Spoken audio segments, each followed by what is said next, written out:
Okay, I want you to grab a $1 bill if you have one, or just, picture it in your mind. You've probably seen this thing thousands of times, right? But what if I told you that hiding in plain sight, printed right there in green ink, is one of the most fascinating and misunderstood puzzles in history? And trust me, the real story is stranger than you think. So, flip it over.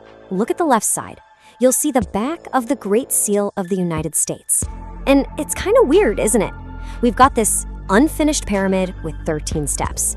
And just floating above it is a single, disembodied eye glowing inside a triangle. I mean, this looks like something you'd find in an ancient, mystical text, not on your cash. This design, it's launched 1,000 conspiracy theories. We're talking secret societies, hidden agendas, the whole 9 yards. But what if the real story is actually even more surprising? Let's dig in. All right, first things first, we have to go down the rabbit hole and talk about the most popular theory out there, that these symbols are a secret code deeply rooted in the occult traditions of powerful hidden groups. So according to this idea, that pyramid isn't just some random building, it's supposed to represent the nation itself. A massive project being built stone by stone, person by person. It's a symbol of initiation, of strength, and of something built to last. And what about that floating eye? Well, that's the all-seeing eye of providence. In this version of the story, it's all about spiritual guidance, a kind of divine awareness that shines down and completes the unfinished work of the nation below. It's the physical and the spiritual coming together. And then you've got these two Latin phrases that really crank up the drama. Annuit Coptis means he favors our undertakings, basically asking for a divine thumbs up. And below that, the really famous one, Novus Ordo Seclorum, which means a new order of the ages. You put all that together and it sounds less like a country's motto and more like this grand declaration, right? Like a whole new era for humanity, blessed by the heavens. Okay, so here's where it gets really juicy for the conspiracy theorists. It's a fact, you can look it up, that guys like George Washington and Ben Franklin were active Freemasons. And so the argument goes, it's just not a coincidence that these symbols, which were big in Masonic and Rosicrucian circles, ended up on the nation's most important seal. And then there's the number. A number that shows up over and over and over again. 13. No, yeah, okay, it stands for the 13 original colonies, we get that. But look at this list. The repetition is just wild. 13 stars, 13 stripes, 13 arrows, 13 leaves, 13 olives, 13 pyramid layers, and yep, even 13 letters in E pluribus unum. And here's the kicker. In a lot of those esoteric traditions, 13 isn't an unlucky number at all. It's a number of transformation, of rebirth. So for the theorists, this is no accident. It's a code, plain and simple. All right, so that's the legend. And you gotta admit, it's a pretty compelling story. But what happens when we pull back the curtain and actually check the receipts? What does the historical record say? Well, the truth is maybe less mystical, but honestly, it's just as interesting.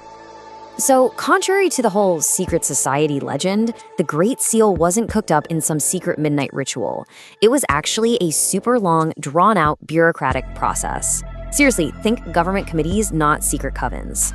It took 6 years and 3 different groups of founders, including big names like Franklin, Adams, and Jefferson, to finally land on a design. And this chart right here, it just lays it out perfectly, the two completely different stories we're talking about.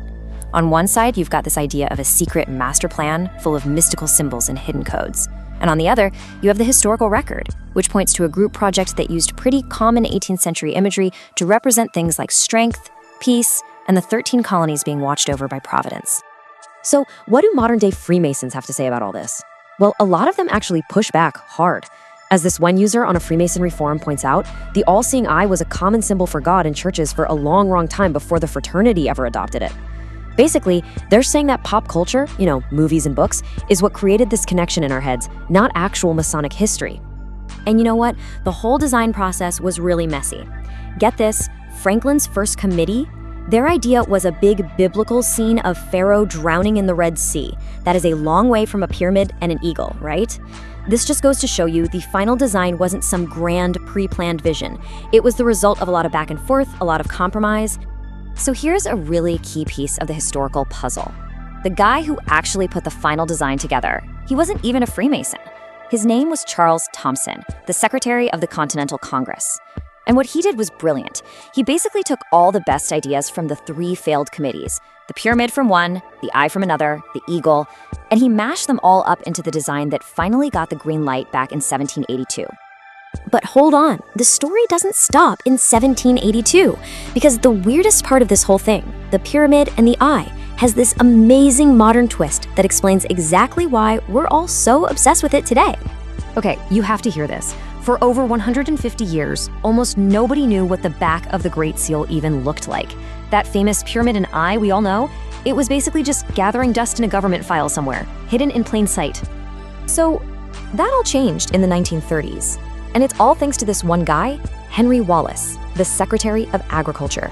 Now, Wallace was a pretty interesting character. He was also a mystic, a follower of a Russian spiritual guru named Nicholas Roerich, and he got completely fascinated by that motto on the seal, a new order of the ages. So in 1935, Wallace goes to President Roosevelt and convinces him to put both sides of the Great Seal on the brand new $1 bill design. And just like that, because of one man's personal mystical interest, this obscure 150-year-old symbol suddenly ended up in the pockets of every single American. And that's what really kicked off all the theories we're talking about today. Which really leaves us with one last big question. Think about it. The original designers, they probably just saw it as a pretty straightforward symbol for a new country. But then, a century and a half later, a mystic resurrects it, puts it on our money, and it takes on this whole new life. So it makes you wonder, right? Does the symbol's power come from what its creators intended? Or does it come from the stories and the meanings that we give it over time?